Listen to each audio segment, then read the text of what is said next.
Okay. Good evening, everybody. Happy to see Good you all here on a evening. Friday evening. Thank you, Sri. Very good evening. Happy to see you all here on a Friday evening. Thanks for making time. We wanted to put this panel discussion together, a conversation which is meaningful, bringing forth personal stories to all of you and make value out of this beyond what all of you might already know about what ICF or any other coach credentialing governing body says about the process and what are the stages in the journey. So this is me, Ashwini. I am an ACC credential coach, trained with the Guiding Light Collective with Shrikant and Lakshan, and I come from a background of HR. Right now, working with a startup called Pivot. We are a B2B coaching organization. So trying to see how I can leverage coaching as a professional and also offer coaching in different spaces. That's about me. Before we come to the panel, so why are we all here today? Quite a few of you shared what is bringing you here today. From our side, we wanted to weave a story which has snippets from 5 different coaches, 5 different journeys. Every ICF credential, for that matter, has a story to offer. I'm sure all of you are aware of this. And the story behind an ACC credential isn't just about ticking boxes or a checklist, but it is about showing up very authentically in that journey, despite the doubts, the delays that everybody has, the questions that didn't always have very clear answers. Say from the ICF website or anywhere else. And in the journey is where we come up with a lot more questions, stage by stage, phase by phase. And it's all about trusting this process, starting from even before the training sign up till we complete the credential. And how do you learn to trust your own self? That's another thing that we will be touching upon today.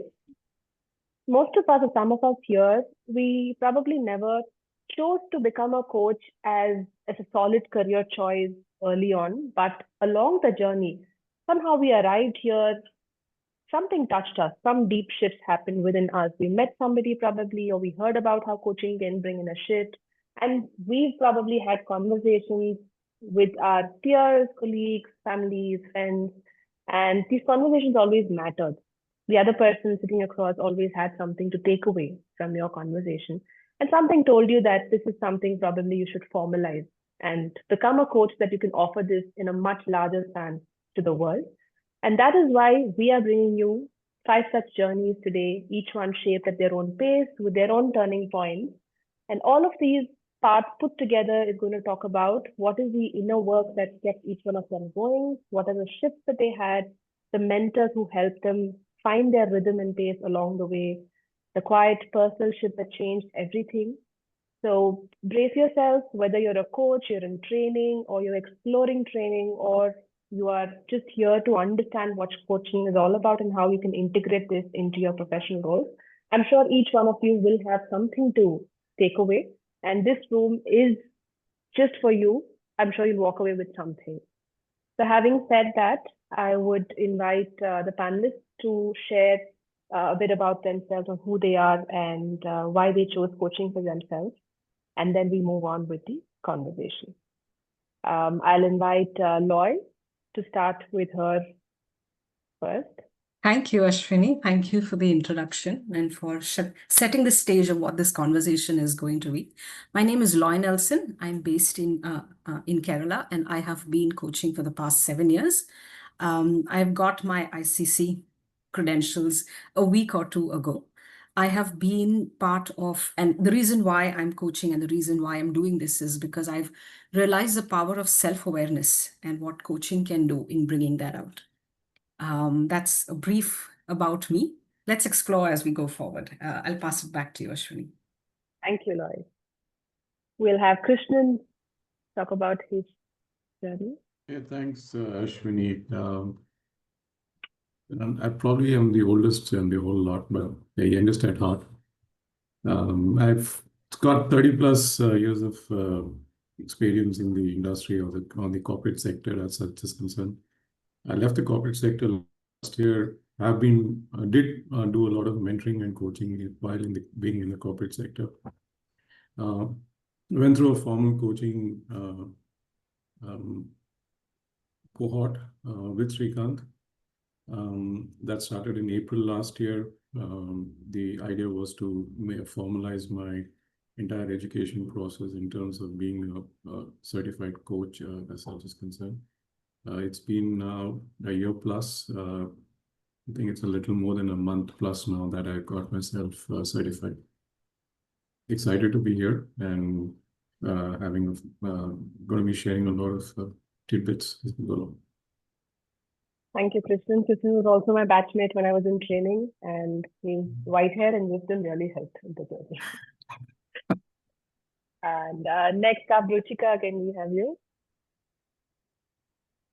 Thank you, Ashwini, and thank you for setting up the stage for the 5 stories so wonderfully.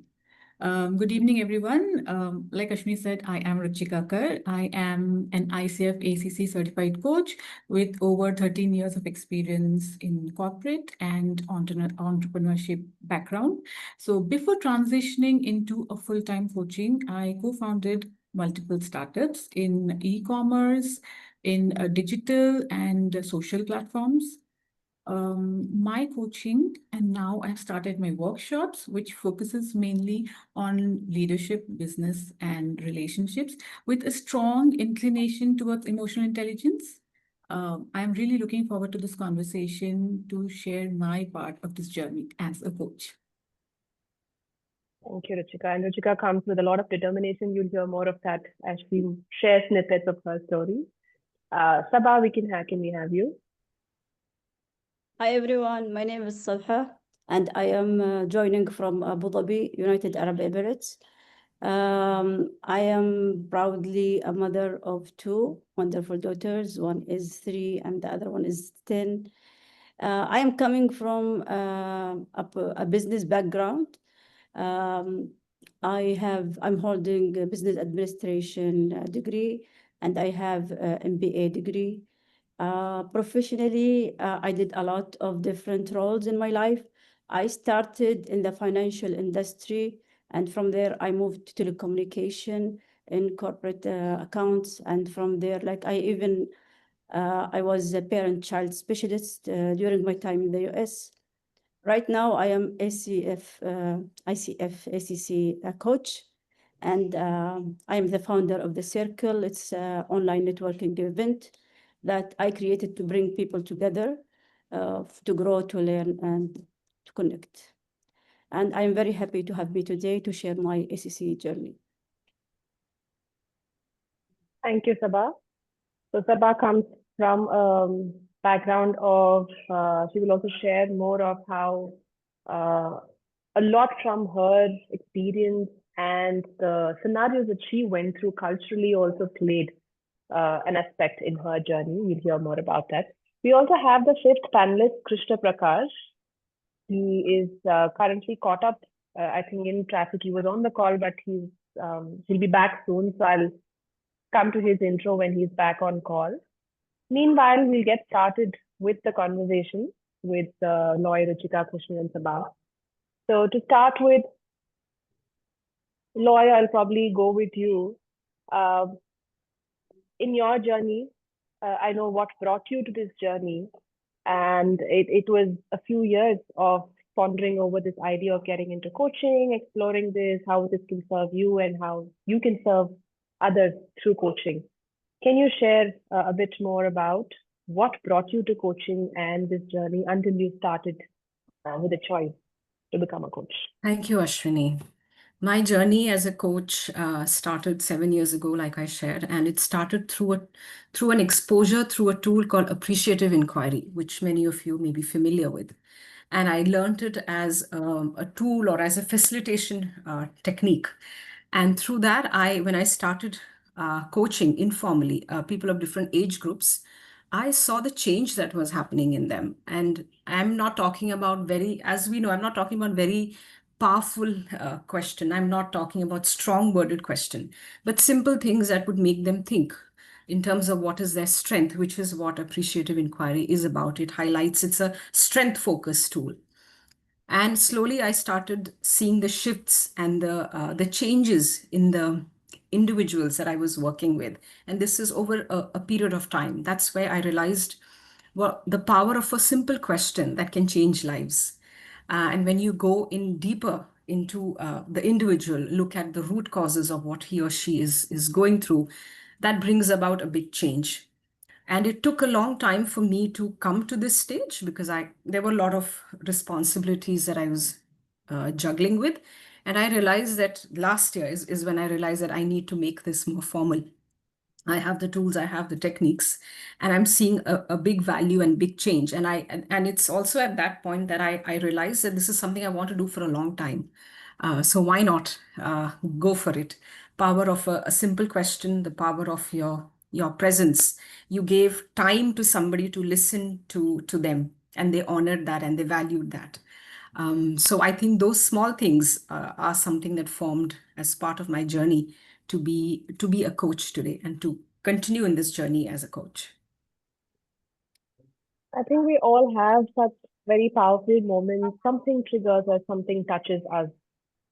And for you to replicate an inquiry, I'm sure there's something unique for each one of them. Thank you, Lloyd, for sharing that.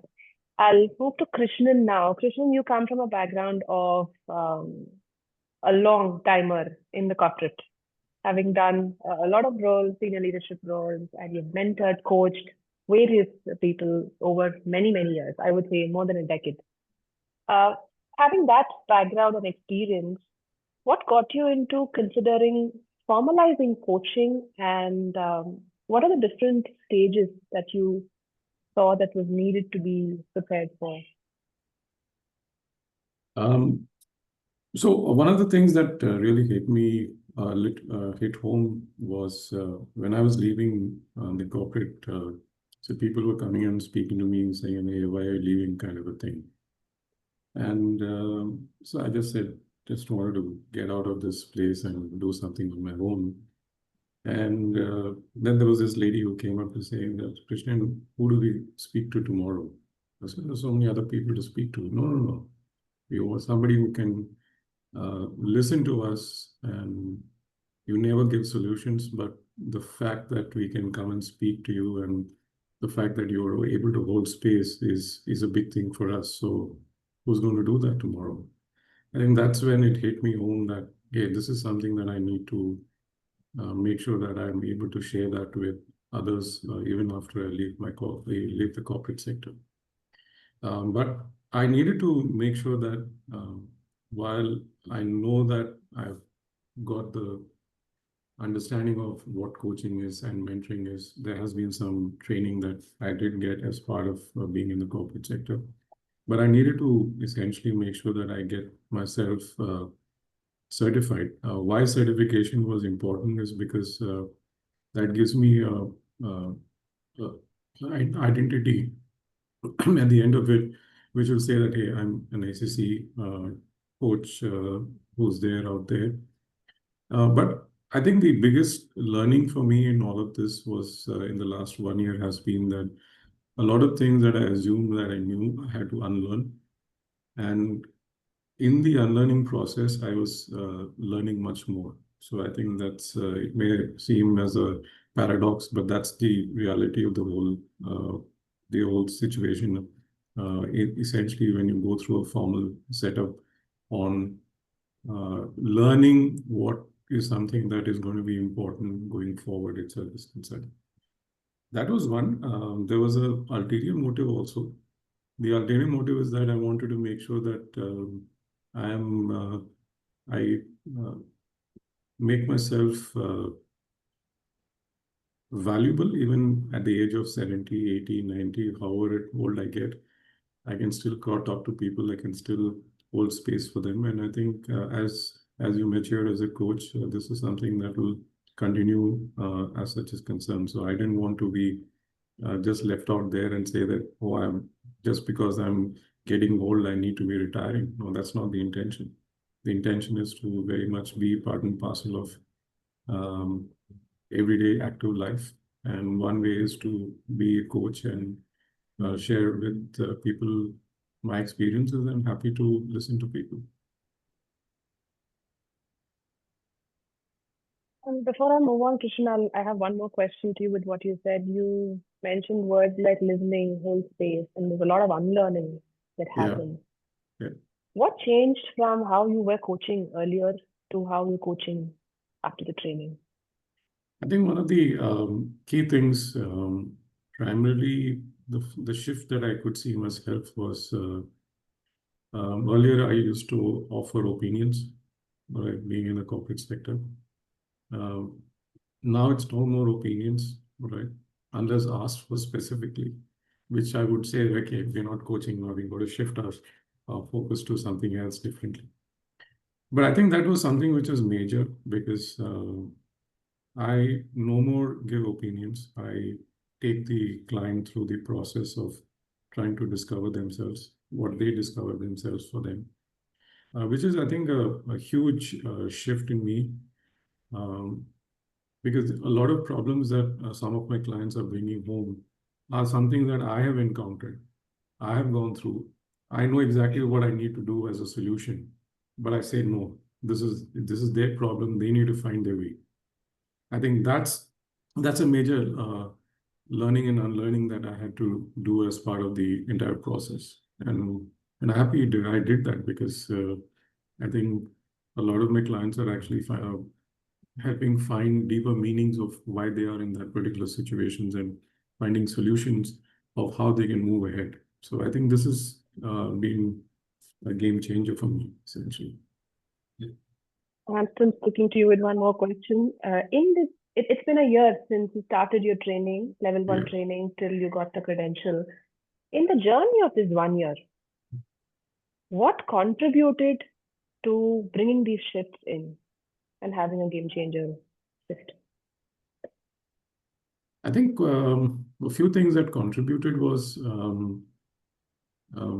my discovery process also, right? In terms of wanting to find out what is it that I want to do after I've left the corporate sector, which is very, very important, right? Because I was very clear. I did not have a plan, to be very honest. The day I left, I remember Jan 21st or something, which was the last day I walked out. I did not have a plan. But that did not, that didn't mean that I went home, slept like nobody else. And I had the best sleep of my life, I would say. But somebody else would have been probably say, hey, what am I going to do tomorrow? I did not have that problem. I did not have that issue. But at the back of my mind, I always wanted to say that what is it that you need to do? How do I change myself? Going forward is concerned. So those are the kind of questions that I had to answer myself. So I do have a good friend of mine whom I consider to be a mentor. And so he and I exchanged quite a few conversations, and that helped in the entire process to discover what I wanted to do. And I feel now that I'm in a fantastic place, no looking back, and charging on all cylinders, if I would put it. Probably I'm more charged up now than I was ever in the last few years of my corporate life. So it's been a great journey in the last 1 year. 1 year seems like a very long period, but Oh no, it's there's not a lot long. that has I happened. feel it's been only 6 months, actually. There's a lot that has gone through in this 1 year. Yeah, there's been a whole lot that's gone through, and it's been a fantastic ride. We'll talk about the process and the stages, what entails in this entire ACC journey a little bit. Krishna, I'll come to you. We missed you. Krishna is here. He's a 5th panelist. We'll come to you soon. Ruchika, so considering that you started your training, from your training start time till the credential, I think you've been one of the people who've had the shortest journey from training till credential. What are the different stages that one goes through the entire credentialing journey, and what would be your thought for somebody to focus on during the period of training and post-training till credential also?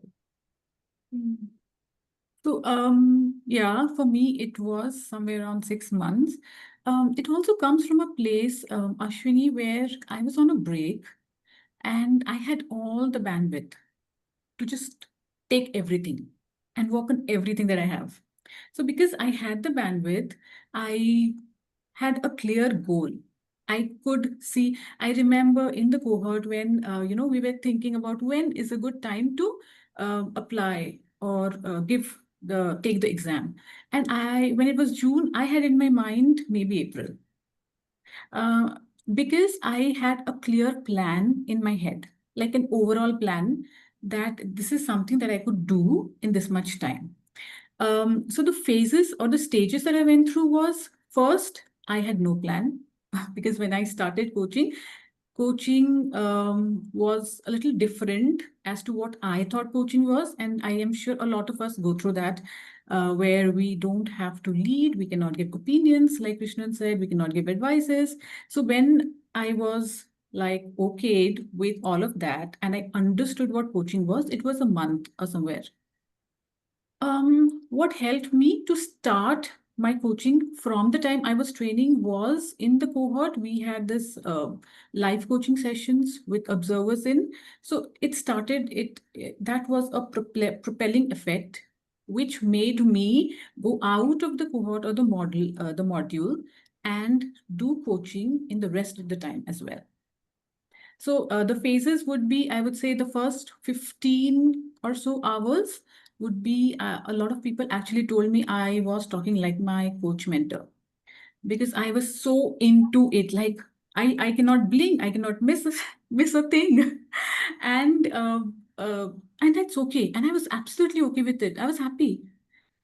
And then in 15 hours, I understood the questions I was asking. Initially it was, I know the questions, I can ask the questions, but around 15 hours, I understood the basic question that I was asking. Around 30 hours, I think I knew what I could ask. Apart from the normal questions, what else I could ask? Understanding. And also another thing is, Ashwini, I would like to mention is when we are in the start of this journey, we have less risk. We have nothing at stake. So that's the early 15, 20 hours is I wanted to try everything, experiment everything. So there was also this phase within the 30 hours where I wanted to do back-to-back coaching to train myself to be present. Because presence is so important while you're coaching. Our mind can just go away. My mind used to do that. So I can listen to somebody 40 minutes straight because I have trained myself and I took that risk initially. So I took all the risk till 30 hours. I'm actually taking the risk every time now, here and then, where I'm doing coaching because we are not all perfect. We are just ACCs. We have to do a lot. I understand that, but 30 hours that, and then by 50, 60 hours, I got my own thing into the coaching. Like when I am being present, how I am being present, what I observe, what I don't observe. And I think by 70 hours, I felt like I was a pro, which may not be the scenario, but I felt very good about myself. I felt very confident. And actually, for the fact, because the foundation was very strong, we knew we have to trust the process. I could, like I was telling you, Ashwini, also earlier, I could just go into any group, any people, anybody, and I can start coaching because I knew I have this power of the process. So trusting the process throughout and then experimenting and then training yourself to be present are the few steps, and these are the phases. And the last 75 hours was more of clients, so it was pretty okay. You now by 75 hours you now know the what you have to do and what not. The drill of how things Yeah. work. So the drill might look a little more like I would say from the book. So by 75 hours, you are out of the book. Yeah, that's what I would want to say, Ashwini. By 75 hours, you're out of the book and you're doing your own thing. I really resonate with experimenting.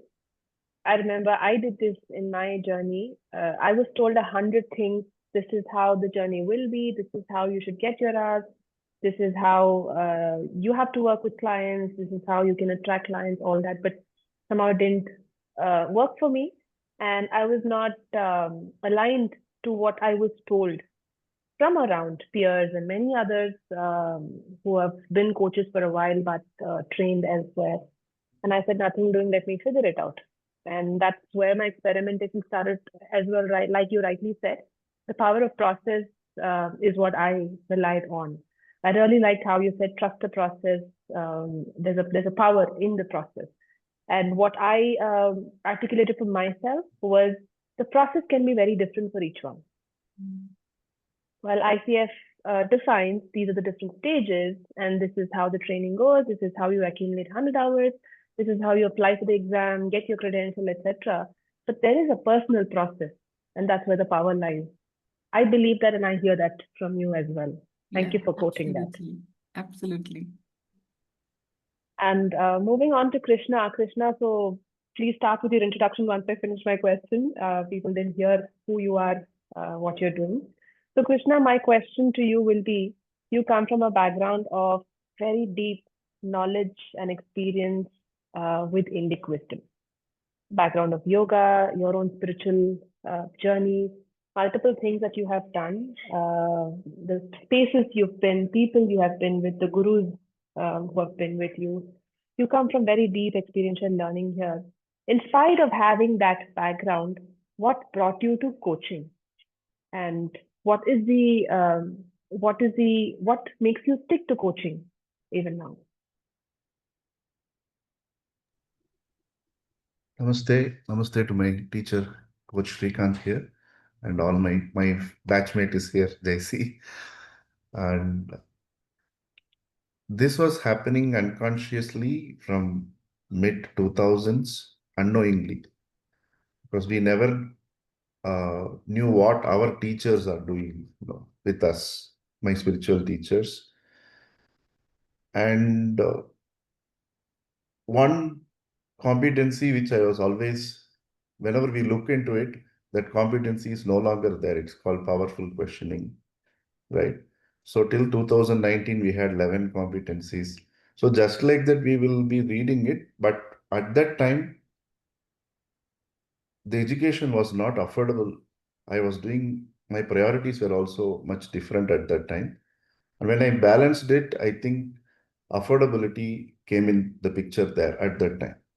And in the pandemic, somehow figured out that once ICF also moved from 11 to 8 competencies, one day it just stuck.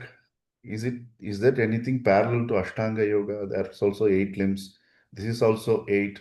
So sometimes for no reason, your mind gets into that, right?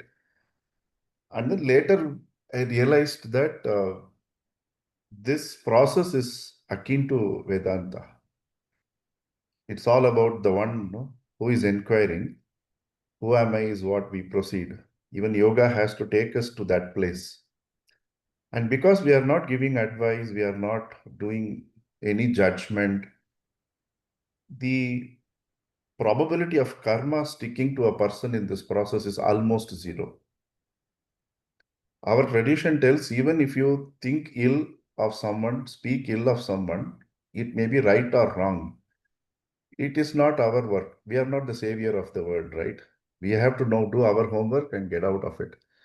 So this profession tells us that whatever best you do. If things don't sink, you can slowly walk off also. When you are entering into a contract also, it is not compulsion the client will stick with you for all the 6, or you have to stick. At any time, anybody can, with dignity, walk away.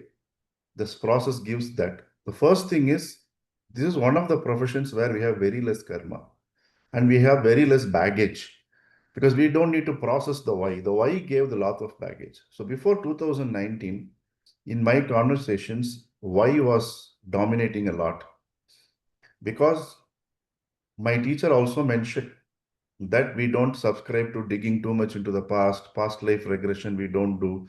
We ask people, what can you do now? So in yoga text, Yoga Sutras start with now only, no? Atha Yoga Anushasanam.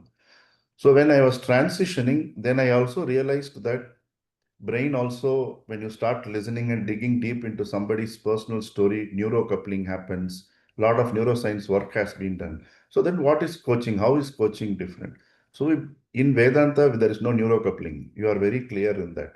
So like this, certain parallels came up. Okay. And I had this good or bad habit, I don't know, that if I get into connect with someone and it sticks, I just go and do the job. Okay. Whether it is friendship or the first girl who I went and met was my wife. I married her. Because marriage is a process. Ruchika is saying, if you know the process, you can live with anybody. This is my firm belief. Okay. I should use a right word. Wedding is the word. Marriage is a contract. Wedding is for lifetimes. Okay. So, coach also I met like that only. First time he wrote a post, I was about to meet him and I had to become a caregiver to someone, so I couldn't get in touch. And when I wanted to study, it was synchronicity that he launched a batch and I was one of the first there. So I am someone like that. I feel when you are ready, whether the teaching or teacher who you need at that time will appear. We don't need to break our head. So I have never researched any institute. I never researched anything. And I got wonderful batchmates also. I don't even know. So I feel coaching also is a field where you can use your intellect less. It is very taxing and it will create a lot of fatigue. You don't need to think for anybody. So you can also relax, right? And many of the questions are also same. Maybe the timing, the tonality, all those things may be different. So in all this process, in a nutshell, this is what brought me into coaching. And I have to spend the same time. At the end of the day, we are householders, right? Return on investment is time. Yoga teacher training is fine. Now, every street, there is like a medical shop, somebody is doing yoga teacher training. But the time a human being has is only 24 hours, right? So God has given common sense. We need to use the same knowledge for people who are ready to do that also. I don't know whether I answered your question, but this is what brought me to coaching. We definitely heard your thoughts, and this is an important perspective that should stay here. And I also know from your journey, the background of Indic wisdom, otherwise that you have, you really wanted to experience coaching for yourself, and that's why you got into formalizing this with training and credentialing also. Otherwise, you could have just understood what coaching is and approaches and could have just coached, but you chose to formalize this because you also shared, your teachers have always told you that if you are offering something, do it yourself first and then offer it. And knowingly or unknowingly, I get into IITians, like our coach is an IITian. They are all very process oriented. They are very clear. Right? My teacher said, if you are going to say something to someone, the only way to empathize is at least have their education qualification or have their experience. So if you are going to teach a coach or a leader how to deepen your coaching skills or a leadership skills, first you become a leader, first you become a coach. Then only you will understand their pain, right? That was the practical side of getting a certification for coaching. It's incredible that way that you've invested that time in training, formal training, 100 hours, credentialing, and you're still continuing with all that. Thank you for sharing that. Thank you. Coming to Saba, the hardest question. Saba, what was hard, what was challenging in your journey? I came to the coaching blindly. I don't know what is it. And like very slowly, I was discovering what is coaching. And all of a sudden, I discovered it is not just learning the skills. There is something hand in hand will come with it. It is the inner work. That is when you get coached.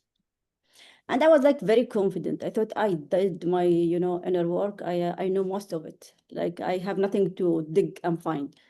But then when we start our coaching journey, we will get to coach, and then in peer coaching, then you will be the client. And it was very hard. Like it is back to back. I am a coach, and then second thing, I am a client. And I was like very bold. I'll bring very genuine topics and I'll open my heart and I'll start. And I was doing it like 4, 5, 6 a week. And that was very heavy. Like I was saying, opening all the drawers, getting all the stuff out. And that is slowed me a lot because it was very difficult for me to concentrate in coaching, learning the skills, and all this stuff, floating around, following me, all these reflections. Like I'll come to coaching session, I'll open my heart, I'll talk about my, limiting beliefs, all my, dirty laundry, get it out. And that will be haunting me, following me through the days. And my mind will be shifting to my inner work. And that slowed me a lot. And then I came to I remember like I came to stage where I don't want to coach. I start coaching and especially when it's live. And then I'll be very frozen. I'll be stuck. I'll be scared. I don't want to coach. And then I remember telling our coach, I am in this stage. I am very scared. I don't feel I'm a good coach. And this inner thing is draining me. He said, just stop. And thanks God, I listened. I took that advice. So I remember not being a coach for 2 weeks. And I was just at the peer coach, like they will come and coach me. And then I will do a lot of reflection. I concentrated in my problems. And once I am done with that, I felt I was very focused. I knew that coaching, now I knew like this is the weapon. I'm gonna use it for my benefit. That coaching, I call it a blessing space. I saw the transformation, like when I start really seeing the result when I was focusing in my inner work, and then when I allowed myself to do good reflection and adapt and make the good changes, I was transforming. And I said, now I'm gonna use you. So I start bringing to the coaching session my plans, my future, what I want to see different, who is the coach I want to be, what is my big dreams. And then I would start talking in every coaching session. I'll be talking about that. And on that, I'll bring it again to different coach because I will have like awareness. And on that awareness, I'll build another awareness. And I started making things happen for me. And I felt like, yes, coaching works. Now I believe in it. So I think that was very, very slowing the beginning period. I answered the question, I think. You did. As I hear your story, I see a lot of resilience in the journey. And I know you had shared during the journey in between where you had taken a break, 2 weeks, 3 weeks in between. There's a lot of questions and doubts in your mind. Why am I even here? Why did I do this? Should I go back on my decision? Should I continue or not? There's a lot of thoughts that were going on in your mind. And to navigate those was also what you learned in coaching, in your training. Is what something that came into, which is presence, you're listening to your own self, trusting yourself, whatever you would offer to a coachee. I'm assuming that's what you did and offered to your own self, and that helped you navigate. Thank you for sharing, Saba. Coming to Loy, so Loy, all of us here, including me, or most of us in coaching, we always go through a very formalized training setup. So all of us here did our level 1 trainings with Shrikant and Lakshmi, Guiding Net Collective, and we did 100 hours, practiced, applied for the credential, gave our exam, and then got the credential. You've had a very different path, the portfolio path. You did not do your formal training, but you chose your own path. You weaved your own learnings and practice in your own way. How did this portfolio path pan out for you? How did it start? What did you know about it? And how did you build your knowledge and experience through it and reach the stage of credential? To be honest, I had not even heard of the portfolio path until I met Shrikant. That's the honest answer. It's not like I knew about it and I entered it. But I had a chat with Shrikant where he explained what the portfolio path is about. For many people, I know, and I've heard it from a lot of people also, that they feel it's very intimidating. It's a very daunting path. For me, I would say it specifically and categorically that it has been a liberating path for me.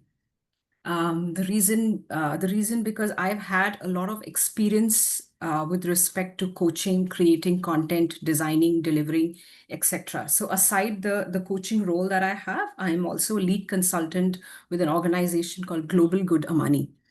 And I've done a lot of sessions, created a lot of content. And through that, in my interactions with Shrikant, I realized I can use all of that to apply through the portfolio path, which was one. Second is as a mother. So I have 4 children. I have a handful of kids to manage. I have household responsibilities to take care of. I have aging parents. Right. And with all that, it is not very easy to go through a structured process, go through an institute, get your 60 hours of education, etc. And I'm traveling for work. So there are days and weekends that I would be away. So it was a mix of things. And that's where I find the portfolio path a liberating one. And I think one of the ways that I made it work also is because I realized that when you plan, I think Ruchika also spoke about it, planning and organizing it. So I had a target of this is the time by when I want to apply and I should get, and this is by when I'll receive my my credentials. So I think having the steps broken down, having it identified and organized, that this is how I will do, this is my weekend would look like, etc. That is what made it real, right? That is what made, or I would say, enabled me to get onto this journey. So that has been, that's how my portfolio path has been. In fact, I could have applied it earlier, but I procrastinated on this as well because the portfolio path is like a wide field. Like we shared earlier, there are processes that's laid down, but the process is different for every person. You go through a different journey altogether. So I would say the portfolio path was a liberating one for me rather than looking it as a daunting one. Yeah, and I think that's how the path has been formed. And then the documentation itself is like a big deal, getting the documentation correct, getting your hours, ensuring that you have done all of it, and then applying for the exam. So that's how the journey of the portfolio path has been. And this brings me to a very important thought on having somebody by your side through this journey. Yeah. Brings a lot of difference. It gives you ease, it gives you a lot more clarity on what's the right step to take. So I'm sure Shrikant was there as a mentor along with you. And this is something which all of you or other panelists can chime into with your experience. How has having a mentor helped you in this journey till you got your credentials? I think it's critical to have the right mentor beside you. An experience to share, I had uploaded a document in the whole process of the application, and ICF said this won't work. When I received the email, I was shattered. I was like, Shrikant, this is what ICF is saying. I won't clear, I won't make it, and all of that. And he was like, chill, it can be figured out.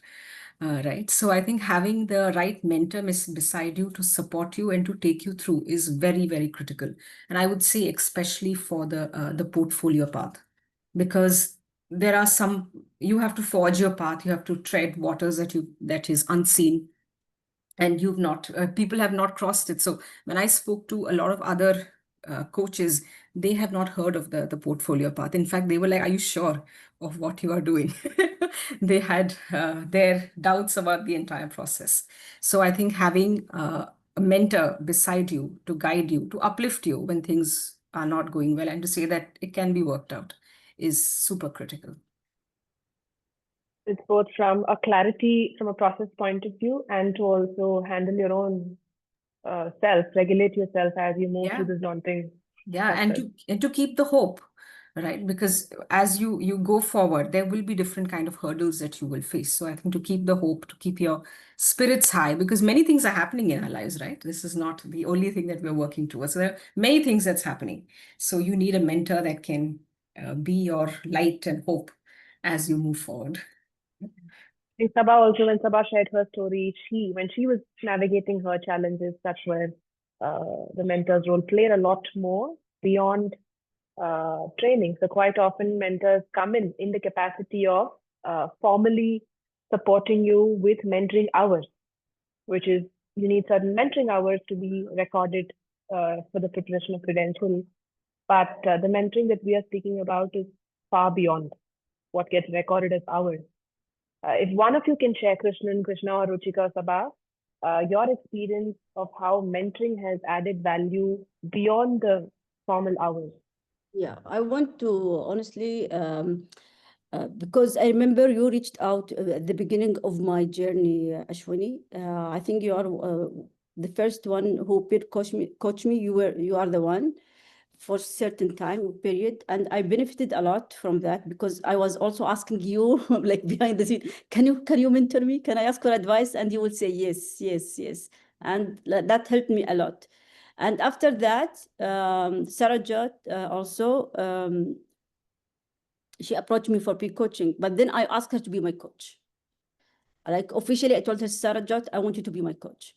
And that helped me a lot because as I mentioned at the beginning, it was very hard for me, very hard. Coaching was like, for me, it was not very clear path because my mindset was very much focused in the skill learning. And I was, by all means, neglecting the inner work thing. And then that what beat me up, slow me down. So I was going to Sarah and ask her, I call her Sarvajot. So I go to her and then I vent there, and she lifted me up a lot. And then towards the end of our coaching time, I asked her to be my mentor because I felt like she cannot advise me and I need advice. And she will ask me to go and reflect, and I don't want to reflect. Like, tell me how you done it. And then she was like shifting between the roles very gracefully. Yeah, and I feel I'm very grateful for her at that stage in my journey. So thank you. I hear you. Thank you for Sarajit. Yeah. Quite often in the beginning of the journey, we're quite excited about the inner work transformation that's happening within us. And we take all the problem statements that we have into a coaching conversation and we want to be coached. But sometimes what we need is probably mentoring. It's important to distinguish between where coaching can solve something and where mentoring can solve something. And it's important to distinguish this in your journey and take the right support at the right point in time. Not everybody can, one person cannot give you everything as support. So it's important to have your support system built. It can be multiple people or one person serving different roles, but it's important to figure out your own support system through this journey. We'll have a couple of more contexts and then we'll wrap up. We'll open up for Q&A. One is in the beginning of the conversation, Ruchika shared how she was on a break and she had the luxury of doing only coaching, bringing her laser sharp focus on coaching, back to back, get it done. I know she has a family at home, kids demanding her presence, and Loy spoke about having 4 kids at home, how the portfolio part has been liberating. It's very important on how to understand our own state, where we are, what life looks like for us, what revolves around our life on a regular basis, and what is the bandwidth and capacity that we have. Krishnan, probably from your side, I'm sure, I know you were also exploring and experimenting multiple things, not just coaching. So at the life stage that you were at with different responsibilities, professionally, personally, how did you plan your journey? Bearing in mind your bandwidth and possibilities. So there were a lot of prioritization that I had to do, essentially to make sure that while the coaching journey was on to get the 100 hours also signed off, it needed a plan that was very, very, very critical. Fortunately, I've been working on project plans all my life. So putting the plan and getting it executed was not a challenge itself. Of course, it did slip by a couple of months, but that's fine with me because that was, I do not want to put, make it hard on myself to make sure, if I have set a target, I have to achieve it. So I was okay to let it slip by a couple of months. So I made peace with that. because there were other things that I had to make sure that things went along. Because I picked up this consulting assignment, which is very exciting. I was doing my AI piece, artificial intelligence piece. So all this is something that I wanted to make sure that was given equal attention as much as what was happening in the learning part of it and also the coaching part of it. It was tough because while I was doing the consulting piece, I was traveling quite a bit. So while the travel was happening and adjusting to the peer coaching and all those things, it did take some amount of toll, but that's fine because that's something that I knew very clearly that I had signed up for. I needed to make it happen. And I think the very clear bottom line for me was I have paid the money, so I better make sure that I get the certificate. Okay, that's something that I wanted to make sure that I get it for me. I think more than all of that, I think the larger challenge as it got closer to the fact when I wanted to give the exam was I had never given an exam for the last 30 years. So I wanted to prove it to myself, saying that no, I have to give the exam, I have to clear it, and I'm going to make it one way or the other. Okay. And it happened. But of course, there's a whole bunch of things a lot of circus I had to do, make sure that I get through all of that and get the credential examining itself is concerned. But yes, to answer your question, going back to your question, it needed planning. That's number one. And that's something that you can't shy away from. You have to keep focus on what exactly your end goal is going to be and how you're going to achieve that. All right. It may slip, but that's fine. You don't need to be hard on yourself, even if it slips by a couple of months, as long as you know that you're on that journey. For me, essentially, there were other things that I had to focus on also, which was from my doing, because I like doing it, that made sure that I could do all of them together, right? And so here we are after all these months. Thank you for sharing that. I think from hearing all of you, one thing that stands out for me here is the journey evolves. And the only way to see it evolving is by being in the journey, letting the journey pan out. You will figure out what works for you, what doesn't work for you. It's not about what you're told. It's the process, and the journey is very different for each person. So it's important to stay in that journey and let it pan out. Trust yourself, trust the process. So thank you all of you for sharing snippets from your personal stories, your journeys, what worked, what didn't work. We will probably wrap up with one line insight or wisdom from each one of you for the audience here on what would you like them to hear. Just one line from each one of you, and then we'll open up for Q&A. Ruchika, you want to start? Yeah. So I'd say ACC is not difficult like you're thinking. It's here. You just need to have a clarity. We all, whoever passed or took the test and passed did. So clarity of when you want to finish it, and then just do it. And I want to say the same thing to myself for my PCC. Thank you. Good. All of us have been using that. Just do it. Lloyd, how about you? I would say plan. Keep your eyes on the prize that you're going for and chase it and ensure that you reach there. Yeah. Thank you. And Krishna? Just show up. I think that's more than enough for me, because in my batch, I was the only entrepreneur. Everyone was working. Still, I was the only one who had 100% attendance for the 15 weeks. And just show up and things will happen. Because when you are there, the 4 hours you are watching, 2 of them who have done it. Coach is there and Lakshan, they are there. So if you can just absorb like a movie, right? Many times in a movie, you don't understand anything, but when you absorb and after that, you understand the plot. So showing up is extremely crucial. And however great it is, be ready to pay the price.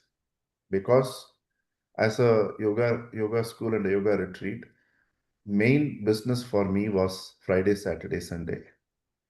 And it's the same time I lost my grandmother and I had to be in hometown for 3-4 weeks also.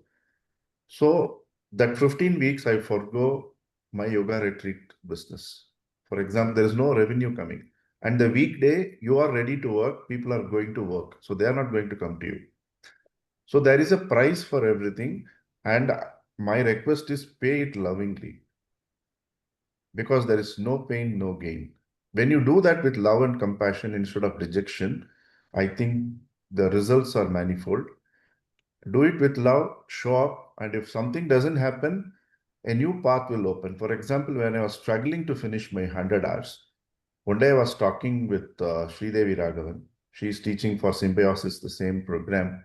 She said, every Saturday, Krishna, you are speaking on Gita and coaching leadership. I will tell you, you share the content with me.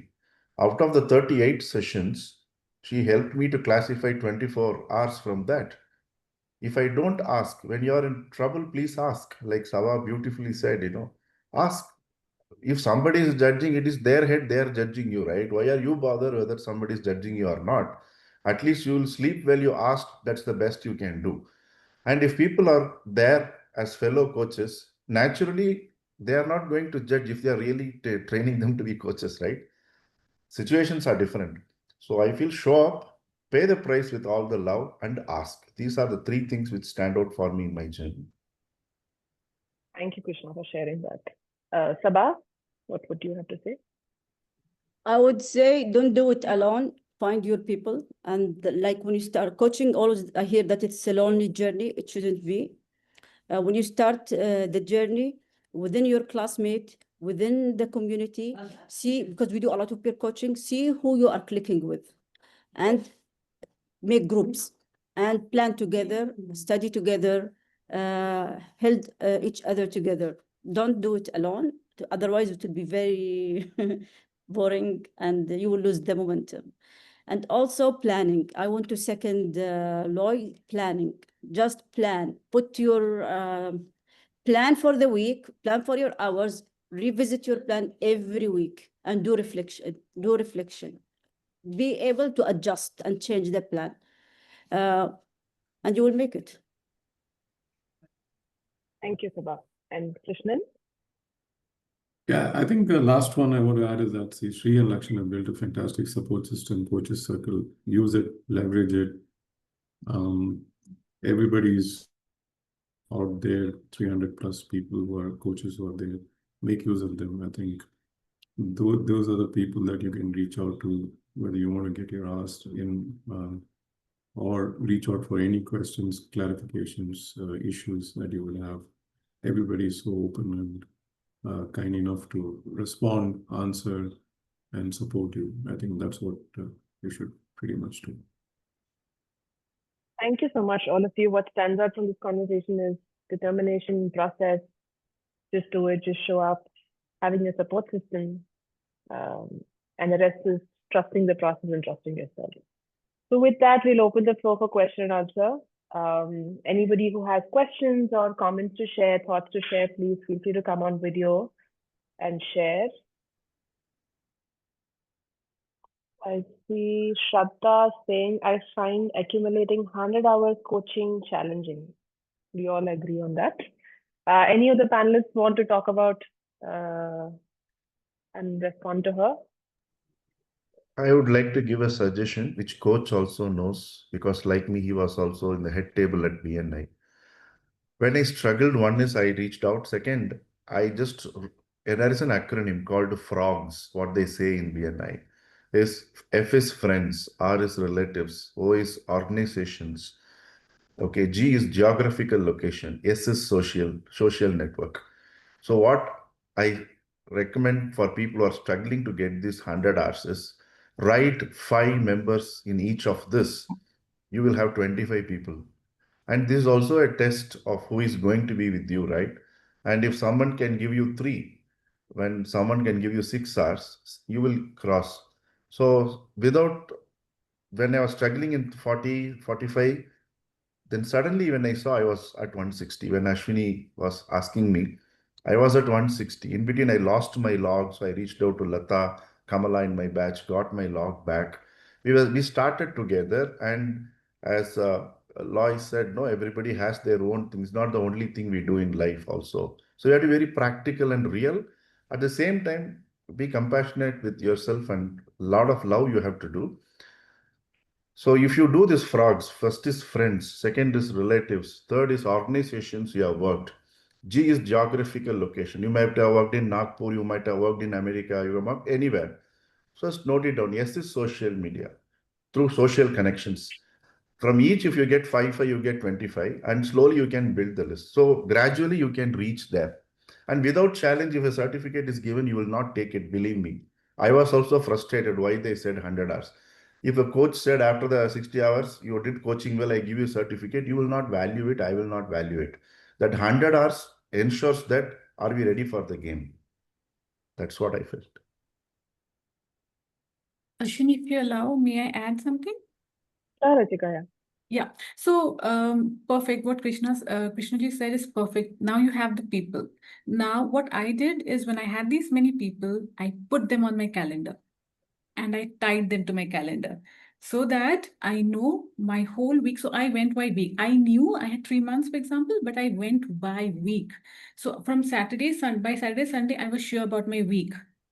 I knew I had only 3 hours in the morning and that's it. And then there'll be kids coming home and all of that. So I wanted to use the tree. I did not want to waste that. So I would take the people, book them in my calendar and be ready for the week from the weekend. Yeah. Thanks, Ruchika. We have another question from Rohit. I think, Krishnan, you'd be the right person to answer this. Should one ever wear the mentor hat while coaching, or is it a complete no-no? Yeah, that's I think what would happen is there would be times if you go clearly by the ICF definition, it should be a no-no, right? But what does happen is that most times when you're doing coaching, you do slip into situations where it needs that you need to do some mentoring. So I think as long as you're able to call that out with your client, have the agreements in place, I think I don't see that to be a challenge. Right. So I have a client where I do coaching as well as mentoring, both, but I very clearly mark out times when I do only coaching. And if it's something that the client comes back and say, this is session that we want to do, I have a situation, I know you've gone through it, you have the answers for it, I need it, then we get into the mentoring space as such is concerned. So it's a difficult spot to be in. But to answer the question, I would say no, and you need to draw your boundaries very clearly. To also highlight what Krishnan said, also have separate agreements. Mentoring has a separate agreement and coaching as an engagement has a separate agreement, so that you clearly call out the boundaries and make it clear to the client. Adding on, it's important, this is why it's important to have mentors and supervisors also. So supervision is something that's there beyond mentoring. Shrikant probably can speak more about it, where you get to discuss about how your journey is going on. And if you have questions, am I mentoring, am I coaching, am I confusing both in my conversations? That is what you bring to a supervision session also, and probably discuss it with your mentor. Krishnan, one more question to you, since it's AI, I'm directly coming to you. Harish asks, do you think AI tools will change the coaching dynamics? I don't know what is the reference in terms of coaching dynamics itself is concerned. It is changing the coaching landscape, that's for sure. More and more coaches are using AI in their practice. ICF have updated their do's and don'ts on how to use AI and when to use it, what to use, and what not to use, what you need to do with your clients, etc. So the market space is changing quite a lot. I think there was survey that was done last year where 63% of coaches are planning to use AI as part of their coaching practice itself is concerned. Now, as a coach, will things change for you? Yes, it would change for you, especially where it would make life easy for you, especially from an administrative perspective, or when you're doing some kind of analysis. So if you're working with an organization, there's a lot of data points, and you want AI to help you, it's going to help you from that perspective. But purely from a coaching conversation, while your presence with the client is the most important thing and what you discuss in that, AI is not going to help you there. You as a coach is going to be with the client but what happens after that in terms of your reflections and learnings, that is where AI can definitely help in terms of you would need to listen to the conversation after that, or you would have gone through some transcripts of the session itself. Then you want to do some conclusions and figure out was it the right thing, not the right things. So those are areas where it's definitely going to help as far as AI is concerned. And I think I would like to add on here saying that we just launched a course this Tuesday specifically for coaches on usage of AI and how they can use. So it's a 10-week course which has been certified by ICF, first of its kind in the world, I think. So thank you. So Krishnan comes after his break when he quit the corporate career, not knowing what should he be doing. In the span of the 2+ years, he's done a lot on AI. He's done a lot of groundwork for this course. So Harish and anybody else who's interested, you might want to reach out to Krishnan or even Madhu. Both of them are working on this program. Madhu is here on this call. She is waved. Please reach out and you might definitely want to consider this course because like Krishnan said, in the listing of ICF accredited courses, this is the only course that's on AI and coaching tools. It serves coaches, not in general. So please reach out if you need more information. Aisha asked, how do we get the 60 hours of education? So Aisha, either you sign up with a training institute, like say the Guiding Red Collective, where Shrikant and Lakshan offer a dedicated level 1 program for ACC and also level 2 for PCC. So that's how you get your straightforward 60 hours. These are live interactive sessions, and ICF defines formats which are accepted. The training institute should be listed by ICF. That's a key input needed. Please reach out to Shrikant or Lakshan to get more information. And by the portfolio part, I think their Loy will do CC, education hours that ICF approves. Right. And you keep gaining hours. So Aisha, I don't know if you're looking at a level 1 60 hours or otherwise. Ruchi, total time taken from enrolling in training till credentialing. So it differs. The journey is very unique. I've taken 9 months. Ruchika took 6 months. Saba took somewhere around probably 6 to 8 months. Krishnan took a 1 year. Krishna took 1+ years. I took 1.5 years. 1.5 years, and somebody has taken even 2 to 3 years. Ashwini, I want to come in and tell Aisha, don't reinvent the wheel, because not everyone is lucky like Loy to get a mentor after struggling in the portfolio path. What you get we didn't even know we were being mentored.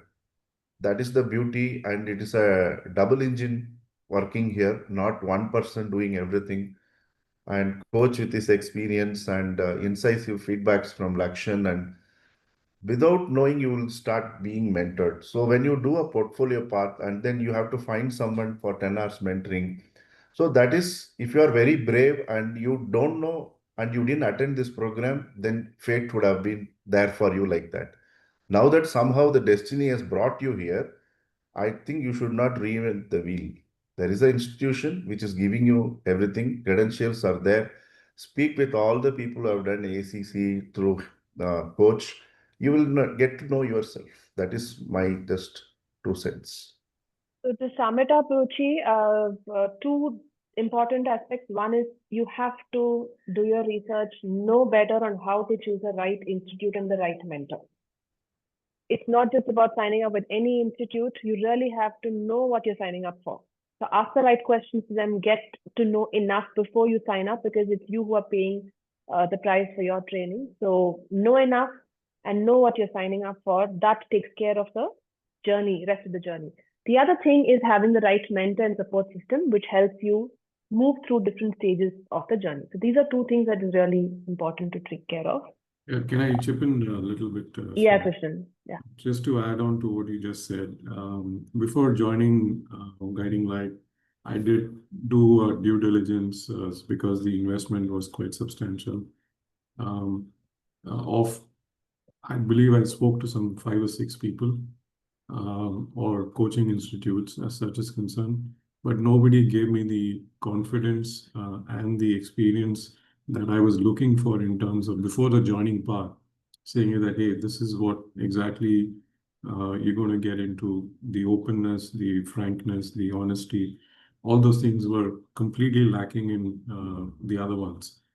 And that is the key decision point for me to be joining the Guiding Light as such is concerned. So just wanted to add on my experience, honestly.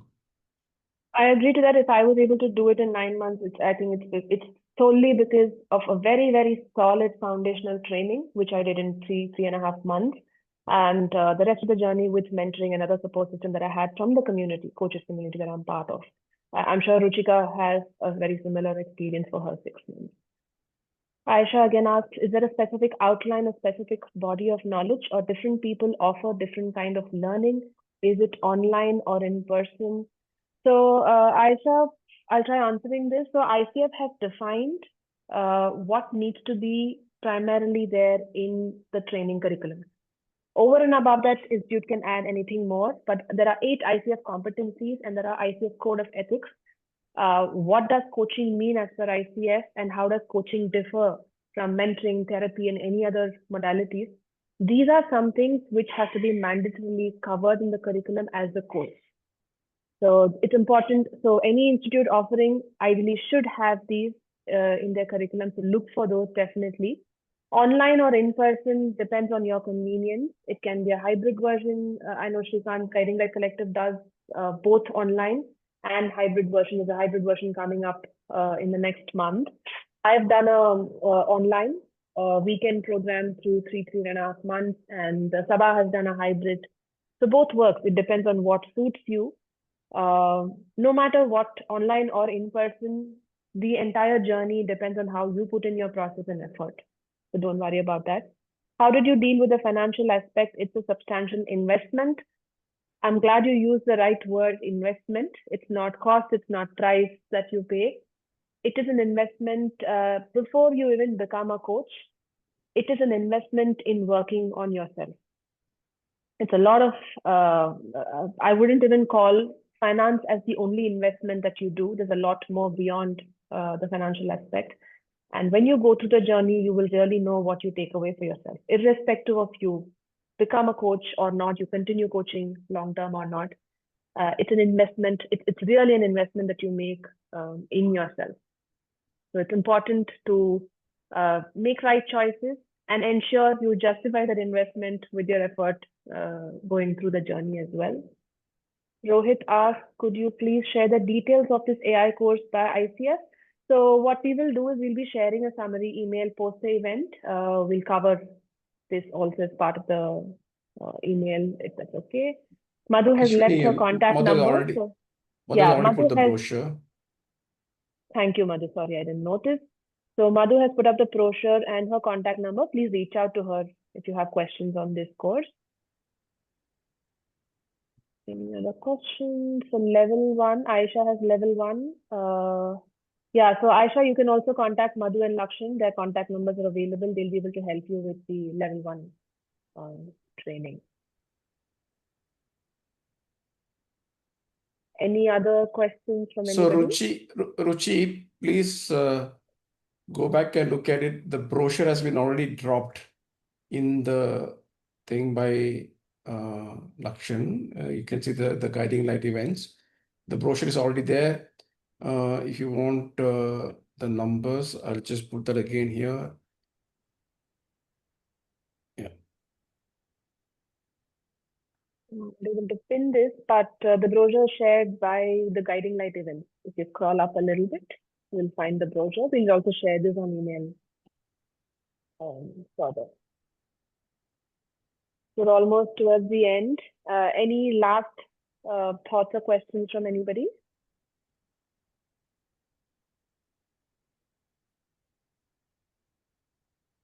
Okay, good.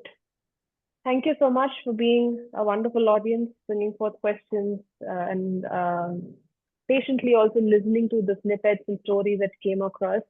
I hope that we were able to add value to all of you here today. Happy to be available for any questions or perspectives that anybody would like in your journey. We will also share the contact details on email of all the panelists with you. Feel free to reach out to any of them. So have a wonderful Friday evening and a weekend ahead. We'll see you all sometime in another session. Thank you. Thank you very much. Thank you. Thank Bye. you, everyone.